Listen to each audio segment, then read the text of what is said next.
Hello everyone, welcome back to my channel. So आज इस video में हम लोग बात करेंगे जीटी के बारे में। मतलब कि मैरो जीटी कितने टाइम में देना चाहिए, कैसे रिव्यू करना चाहिए और क्या क्या मिस्टेक्स है जिनसे हम लोग को सीखना चाहिए और आगे वो मिस्टेक रिपीट ना हो, और किस तरीके से जीटी को इफेक्टिवली हम लोग रिव्यू कर पाएँ और उसको यूज़ कर पाएँ अपने नीट पीजी क्रैक करने के लिए। तो देखो, सबसे पहले हम लोग स्टार्टिंग में क्या, मैंने जैसे आपको एक लिस्ट दी है ना फर्स्ट प्रायोरिटी सब्जेक्ट्स की, तो पहले तो उनको एक बार रीड करके ख़त्म कर लो, ठीक है। उसके बाद ही लगाना शुरू करना है जीटी, और एटलीस्ट 1 मंथ में एक जीटी तो लगाना है।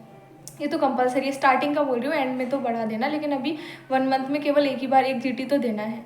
और जीटी का एक डे फिक्स कर लो, या तो संडे फिक्स कर लो या फिर मतलब कुछ भी ऐसा दिन जिस दिन तुम्हें ऑफ मिले, क्योंकि मतलब 3.5 आवर्स लगते हैं उसको फिनिश करने में जीटी को। उसके बाद में उसको रिव्यू करने में भी टाइम लगता है, तो कैसे कम टाइम में उसको रिव्यू करें। तो एक तो ये एक चीज़ सीखो कि जिस दिन जीटी दे रहे हो ना, उसी दिन ही उसको रिव्यू करो, वो बेस्ट होता है। क्योंकि आप कोई क्वेश्चन मार्क कर रहे हो, किस लॉजिक से किया, कभी कभी क्या होता है कोई लॉजिक से करते हैं, या फिर कभी ऐसे सबकॉन्शियस माइंड में रहता है कि यही आंसर होगा, तो अपन ऐसे टिक कर देते हैं। तो वो चीज़ सही थी कि नहीं, क्या सोच के तुमने उस क्वेश्चन को मार्क किया। तो उसको देखने के लिए बेस्ट ये है कि जिस दिन जीटी दिया है उसी को शाम को रिव्यू कर लो। लेकिन अगर शाम को नहीं कर पा रहे तो एटलीस्ट नेक्स्ट डे तो कर ही लो। और अगर जीटी केवल दे रहे हो, रिव्यू नहीं कर रहे, तो जीटी मत दो, कोई सेंस नहीं है उस चीज़ का। जब तक आप अपनी मिस्टेक से सीखोगे नहीं, देखोगे नहीं मिस्टेक क्या हुई है, उससे सीखोगे कैसे फिर। तो जीटी दो, भले ही कम दो, पर उनको रिव्यू ज़रूर करना है, ठीक है। तो देखो जीटी कैसे रिव्यू करना है, तो सिंपल सा है कि जैसे सबसे पहले जीटी दे लिया, और उसमें एक मैरो में एक फीचर आता है कि रॉन्ग, स्किप्ड और इस तरीके से रहता है। तो सबसे पहले तो उसमें ना, जब भी जीटी में क्वेश्चंस गलत होते हैं तो मतलब 4-5 टाइप्स के होते हैं। पहली चीज़ क्या होती है कि ऐसा टॉपिक आ गया जिसके बारे में तुम्हें पता ही नहीं था, कहीं भी नहीं मतलब तुमने पढ़ा, तो एक तो वो टॉपिक हो गया, तो उसका क्या करना है, तुम्हें सीखना है उससे, लग रहा है ऐड कर लो नोट्स में, ठीक है।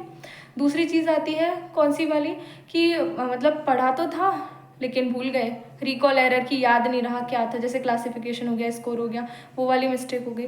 और तीसरी एरर क्या होती है कि क्वेश्चन पढ़ने में ही गलती हो गई। तो ये तो बहुत सिली मिस्टेक है ना। तो इसको तो इम्प्रूव करना है, कैसे इम्प्रूव होगा, बार बार क्वेश्चन प्रैक्टिस करने से, ठीक है। उसके अलावा एक और है मिस्टेक, क्या होती है लोगों से कि मतलब पढ़ा तो था, मतलब कॉन्सेप्ट समझ आ गया था उस टाइम पे, लेकिन जब हमने उसे क्वेश्चन पे अप्लाई करना भूल गए, मतलब हमें आया नहीं उस टाइम पे उसको कैसे अप्लाई करें।